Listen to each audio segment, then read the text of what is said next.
ഇന്നുണ്ടാക്കാൻ പോകുന്നത് നമുക്ക് hand made ആയിട്ടുള്ള നെയിം സ്ലിപ്പൊക്കെ ഈ ഹാൻഡ് മെയ്ഡൊക്കെ ആയിട്ട് ഉണ്ടാക്കിയിട്ട് നമ്മൾ ഫ്രണ്ട്സിനൊക്കെ കാണിക്കുമ്പോൾ നമുക്ക് എന്തൊരു പ്രത്യേക സന്തോഷം കിട്ടും. അതിപ്പോൾ ചെറുതായാലും വലുതായാലും നമ്മൾ ഓരോന്ന് ചെയ്യുമ്പോൾ നമ്മൾ ചെയ്തിട്ട് വേറെ ആൾക്കാരെ കാണിക്കുമ്പോൾ നമുക്ക് അവരിപ്പോൾ നമ്മൾ അപ്രിഷ്യേറ്റ് ചെയ്യുവാണെങ്കിൽ നമുക്ക് വല്ലാത്തൊരു ഫീലായിരിക്കും. അപ്പോൾ നിങ്ങൾ ഇങ്ങനെയൊക്കെ നെയിം സ്ലിപ്സൊക്കെ ഉണ്ടാക്കിയിട്ടുണ്ടെന്ന് കമൻറ്റ് ചെയ്യാം. അതുപോലെ തന്നെ നിങ്ങൾക്ക് ഇഷ്ടപ്പെട്ട എന്തായാലും സബ്സ്ക്രൈബ് ചെയ്യാനും ലൈക്ക് ചെയ്യാനും മറക്കരുത്. അപ്പോൾ രണ്ടാമത്തേന്ന് പറയുന്നത് എനിക്ക് കുറച്ച് ക്യൂട്ടായിട്ട് തോന്നി.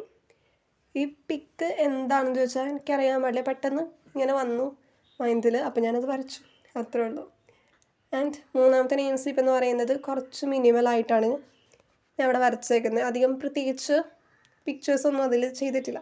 ആകെ 2 ക്ലൗഡും പിന്നെ ഒരു മിന്നലും പോലത്തെ ഒരു എഫക്റ്റാണ് മൂന്നാമത്തേൽ ചെയ്തത്. അപ്പോൾ നിങ്ങൾക്കിതിൽ 3 ഏതാണ് ഇഷ്ടപ്പെട്ടതെന്ന് കൂടെ കമൻറ്റ് ചെയ്തോളാം.